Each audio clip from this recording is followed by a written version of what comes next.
Bonjour à tous, aujourd'hui je vais vous montrer comment bien naviguer entre les différentes vues dans Omi pour travailler plus efficacement vos scènes. Quand vous ouvrez une scène, vous êtes automatiquement en vue caméra. C'est l'icône avec l'appareil photo ici en bas. Juste à côté, vous avez la vue de travail avec un emoji curseur. On va voir ensemble quelle est la différence. Donc la vue caméra ici va vous permettre de modifier votre scène tout en ayant un aperçu dans l'encadré juste ici, qui nous permet de voir le rendu final. Dans cette vue caméra, certains éléments peuvent sembler flous ou dégradés.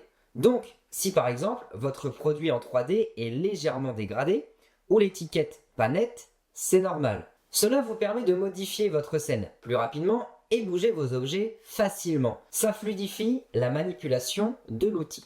Si vous souhaitez voir le rendu final, tel qu'il apparaîtra une fois le visuel généré, il faut se fier à l'encadré aperçu juste ici. Si vous bougez la caméra, vous verrez que l'aperçu change aussi. C'est cela qui va impacter votre rendu. Donc, le mouvement de ma caméra et toutes les modifications qui sont faites va impacter mon rendu final sur la vue caméra.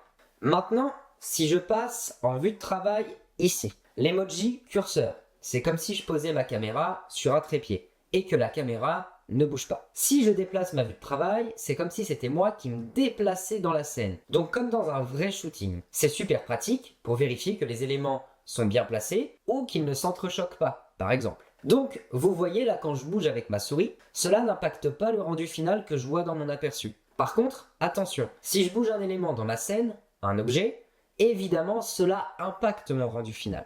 Hop, je retourne en vue caméra. Pour finir, j'aimerais rapidement revenir sur l'aperçu et ce qu'on peut faire. L'encadré peut être déplacé ou redimensionné en cliquant dans le coin ou en utilisant les petits boutons en haut à droite, rétrécir ou agrandir. On peut aussi la déplacer facilement avec sa souris.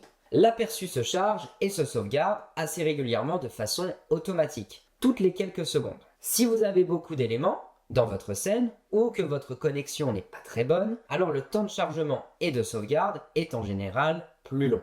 Et si jamais vous souhaitez forcer la sauvegarde, alors vous avez également un bouton cliquable qui vous permet de forcer la sauvegarde sur la scène. Voilà. Donc dès que votre rendu vous plaît, vous avez juste à cliquer sur Générer, juste ici. Vous connaissez maintenant les bases pour naviguer dans Omi plus efficacement. Et voilà, tuto terminé.